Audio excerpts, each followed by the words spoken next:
She screamed, "Move now," at the Royal Guard like he was furniture blocking her shot. Designer clothes, entitled attitude, 280,000 followers watching her Instagram live. The guard didn't budge, didn't blink, just stood there taking her abuse while tourists filmed everything. She pushed him, called him brain dead, threatened to ruin his career. But when she reached for that perfume bottle, planning to assault him on camera, this powerless decoration did something that made her realize she'd been threatening the wrong person. Now, before we show you what happened when this entitled influencer learned exactly who she was messing with, hit subscribe and tell us in the comments about the worst entitled behaviour you've ever witnessed. Let's get into it. The Horse Guards Parade, on a crisp October morning, buzzed with that perfect London tourist energy. Autumn sunlight filtered through the trees, casting golden light across the historic courtyard where centuries of British military tradition played out daily for visitors from around the world. The changing of the guard ceremony had concluded 30 minutes earlier, leaving behind the usual crowd of stragglers hoping to capture that perfect photo. Standing at his assigned post, Lance Corporal James Mitchell represented everything tourists came to see. 6 feet 2 inches of military bearing in the iconic red tunic and black bearskin cap. His uniform was immaculate, every button polished to mirror brightness, ceremonial sword catching the morning light. To casual observers, he looked like something from a tourism brochure, a living piece of history positioned perfectly for photos. The crowd treated him with typical tourist behaviour. Families posed respectfully beside him. Children tried to make him smile. Elderly visitors shared stories about previous London trips. Most maintained proper distance, understanding they were observing something important even if they didn't fully grasp its significance. But threading through the crowd like a predator was Victoria Ashworth, a 42-year-old lifestyle influencer from Beverly Hills. She had built her entire brand around the premise that the world existed for her convenience and content creation. Designer coat worth more than most monthly salaries, handbags screaming wealth and status, moving with the absolute confidence of someone who had never been told no by anyone who mattered. Victoria was live-streaming her luxury London experience to 280,000 followers, and every shot had to be perfect for maximum engagement. She'd identified Mitchell's position as prime real estate for her content, but other tourists kept wandering into her frame, and worse, the guard was positioned wrong for her aesthetic vision. She approached Mitchell with the expectation that he would accommodate her needs like every other service worker she'd encountered. "Excuse me," she said in the tone of someone accustomed to immediate compliance. "I need you to move about 3 feet to your left. The lighting is all wrong from this angle." Mitchell remained perfectly still, eyes fixed on the horizon, breathing steady and controlled. In his peripheral vision, he catalogued Victoria as just another tourist making noise around his post. Her expectation of response was irrelevant to his duties. Victoria waited 10 seconds, then tried again with less patience. "Hello? I'm talking to you. I said I need you to move just a few feet." Her voice was rising, beginning to attract attention from other tourists who sensed developing drama. Still no response. Mitchell's military training had prepared him for far worse distractions than entitled civilians. He had maintained position under artillery fire and insurgent attacks. One rude tourist wasn't even registering as a challenge to his professional composure. But Victoria's frustration was shifting into something uglier. She was accustomed to getting her way, and Mitchell's silence felt like personal disrespect rather than military protocol. "Are you seriously going to ignore me?" she said, stepping closer. "I'm asking for one simple thing. You're literally just standing there doing nothing anyway." A family from Japan tried to intercede politely, but Victoria snapped at them to mind their own business. Other tourists were starting to whisper among themselves, and not in Victoria's favour, but she was too focused on her perceived injustice to notice the shifting mood around her. What none of them knew was that Mitchell was reading every detail of the developing situation with the same tactical awareness that had kept him alive in Iraq. He was cataloguing Victoria's escalating aggression, monitoring the crowd's reaction, and preparing for the moment when entitled rudeness might cross over into actual threat. But here's what Victoria didn't know about Lance Corporal James Mitchell. 4 years ago, he wasn't standing in ceremonial dress for tourist photos. He was crouched behind a concrete barrier in Basra, Iraq, with bullets chipping cement inches from his head and 3 wounded civilians trapped in crossfire between his unit and insurgents who had turned a routine patrol into a nightmare. The firefight had erupted without warning during what was supposed to be community outreach. Mitchell's patrol was distributing medical supplies when muzzle flashes started erupting from rooftops, turning a peaceful morning into deadly chaos. Most of the patrol took cover behind armored vehicles, but Mitchell saw something that changed his calculation. A family trapped in a doorway between the opposing forces. Father bleeding from shrapnel, mother shielding two small children, all of them paralyzed by terror and about to become casualties. For fight that had nothing to do with them. Mitchell made a decision that went against every tactical manual he'd ever studied. He broke cover, sprinted across 40 meters of open ground while bullets whined past his ears, and threw himself into that doorway with the family. For 37 minutes, while gunfire raged around them, Mitchell used his body to shield 4 civilians from both sides of the conflict.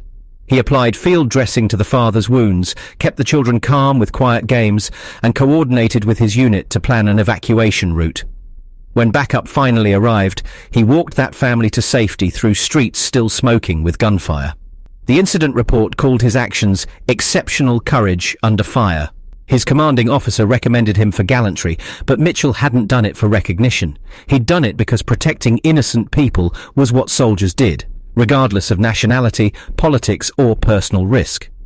But making those kinds of split-second decisions about life and death changes a person.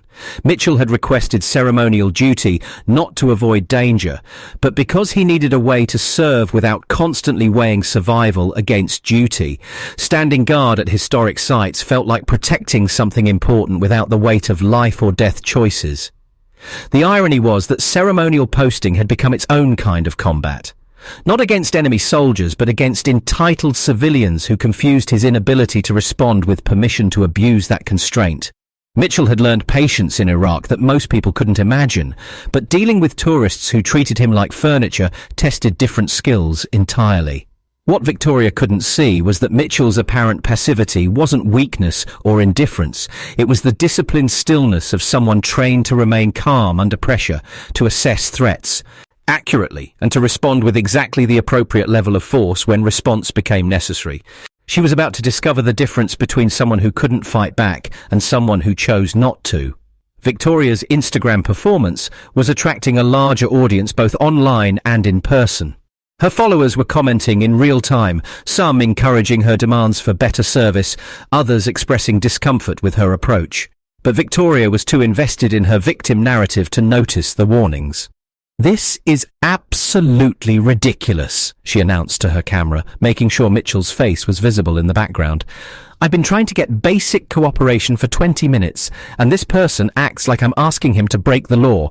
All I want is 3 feet of movement. It's not like I'm asking him to abandon his post." She turned back to Mitchell, voice rising to a level causing genuine discomfort among other tourists. "Seriously, what is your problem? Are you deaf? Are you stupid? I'm a paying customer in this country and I deserve basic courtesy." An elderly British woman approached with polite firmness. "My dear, the guards aren't permitted to speak or move during duties. It's military protocol, not personal rudeness." Victoria whirled on her with barely contained fury. "I don't care about protocol. I care about getting what I paid for.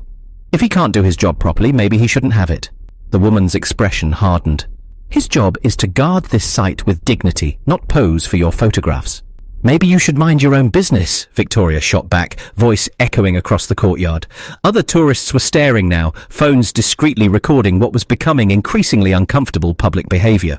A Metropolitan Police officer had noticed the disturbance and was approaching with measured pace. Palace security monitored from discreet positions, but Victoria was past caring about official attention. Her frustration had transformed into rage, and her social media performance was becoming genuinely unhinged. "Fine," she announced to her camera with dangerous calm. "If asking nicely doesn't work, maybe it's time for a different approach."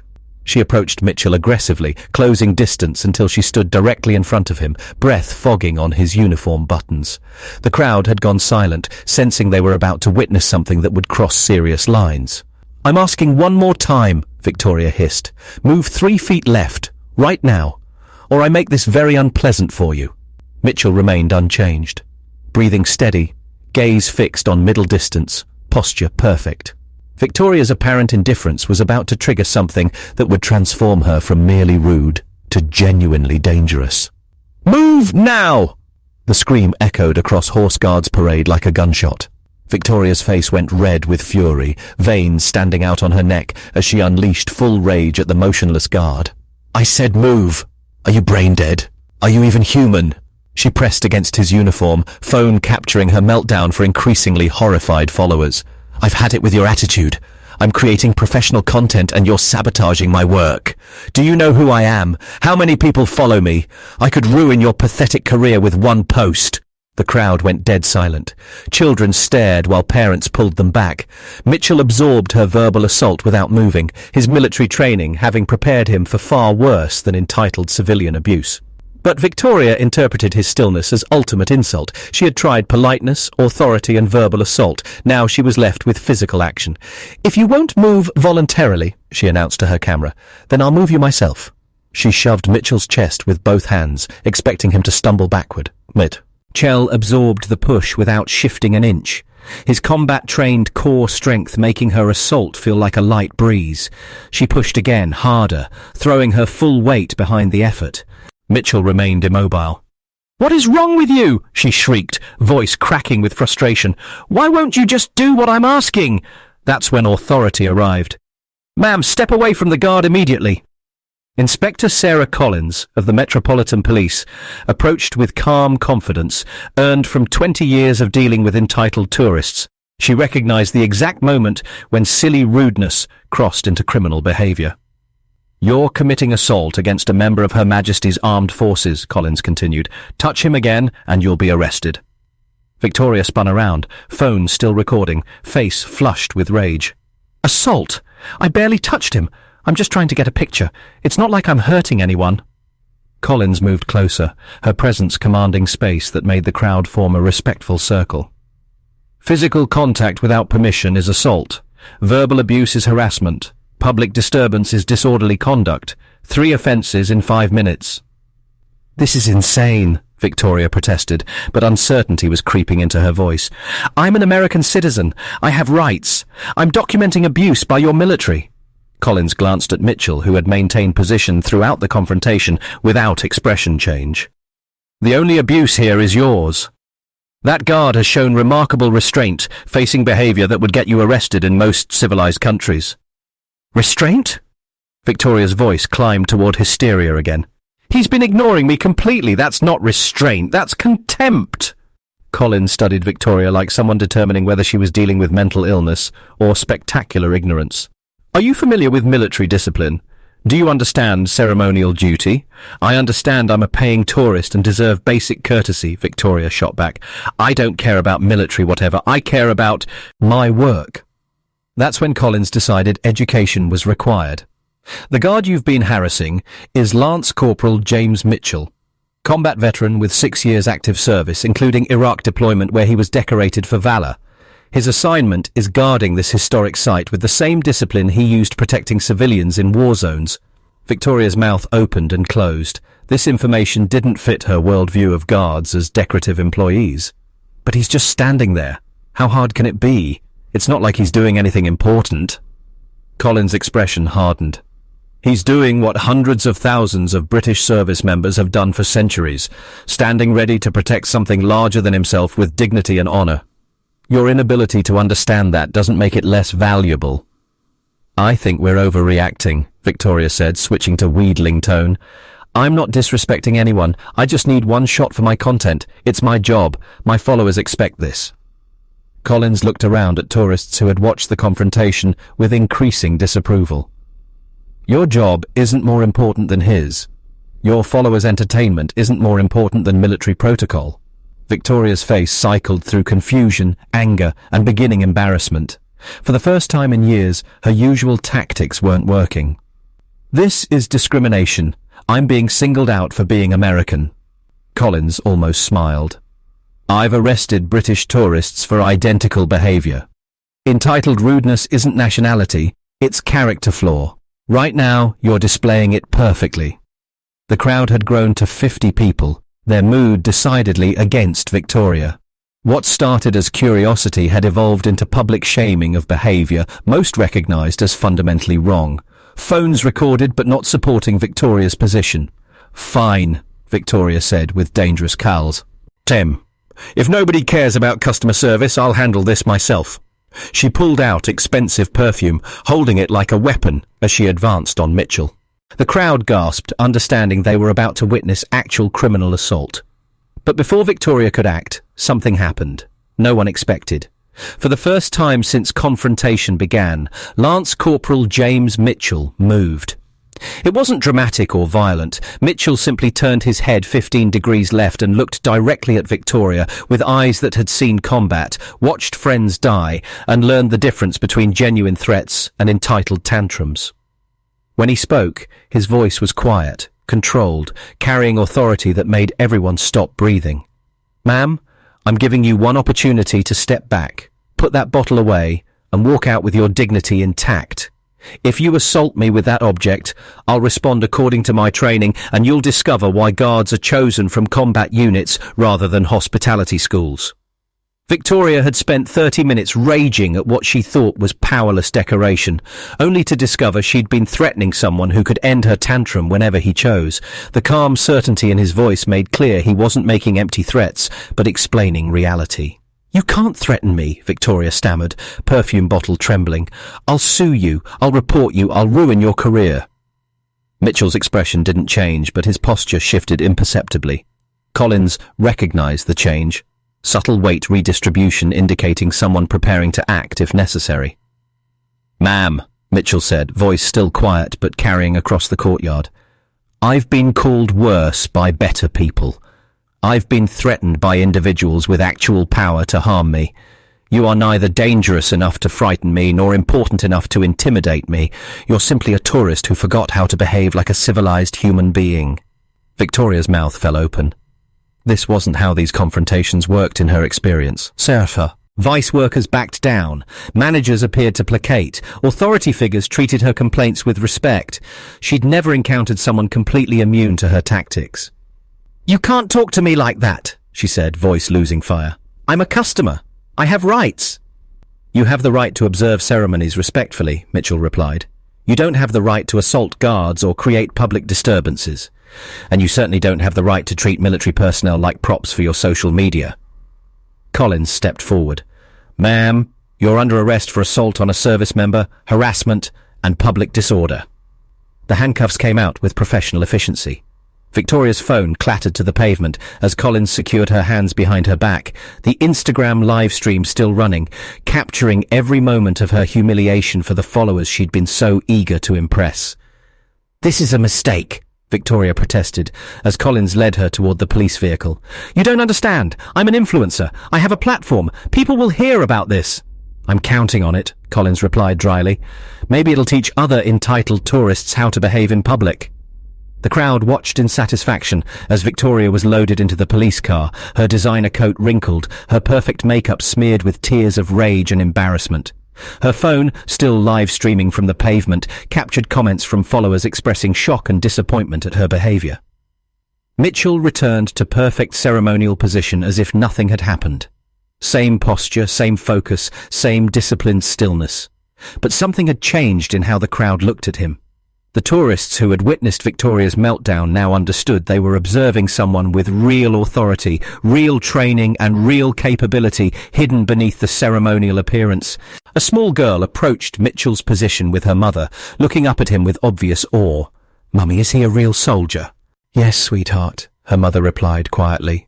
A very brave one. The girl considered this seriously, then whispered just loud enough for Mitchell to hear, Thank you for protecting us. Mitchell's expression softened almost imperceptibly, the slightest warmth in his eyes acknowledging her words, even as his position remained perfect. Later that evening, Victoria's arrest video had gone viral for all the wrong reasons. Her follower count dropped by 30,000 in 6 hours as people shared clips of her meltdown with commentary about entitled tourist behaviour. The hashtag entitled influencer trended globally, with Victoria's screaming face becoming a meme about privilege and poor behaviour. But in the quiet barracks where Mitchell ended his shift, he reflected on something more important than social media justice. He had maintained his post, protected the dignity of his uniform, and demonstrated that military discipline wasn't weakness, but strength. The same principles that had driven him to protect civilians in Iraq had guided him through Victoria's assault without compromising his duty or his values. The next morning, a new sign appeared near the guard posts. The Household Division Guards are active duty soldiers with combat experience. They maintain ceremonial position as a mark of respect for centuries of military tradition. Please observe with appropriate dignity. Most tourists read the sign and adjusted their behaviour accordingly, but somewhere in a London police station, Victoria Ashworth was learning about British justice system procedures and discovering that entitled behaviour had consequences even for people with large social media followings. Would you have stayed as calm as that guard while being screamed at and assaulted by an entitled tourist? Think you could have maintained that level of professionalism while someone threatened your career on camera? Drop your thoughts in the comments. We read every single one, and these conversations matter more than you know. If this story reminded you that real strength comes from discipline and restraint, hit that like button, subscribe, and ring the notification bell so you never miss the next one. Share this with someone who needs to remember that service members deserve respect regardless of their assignment. More stories about the quiet professionals who maintain dignity under pressure are waiting right here on your screen. Click one now, and I'll see you tomorrow with another reminder that the most dangerous person to underestimate is the one who chooses restraint over retaliation. Until then, remember, sometimes the person you're trying to push around is exactly the person who could end your tantrum, but chooses not to because they're better than you are.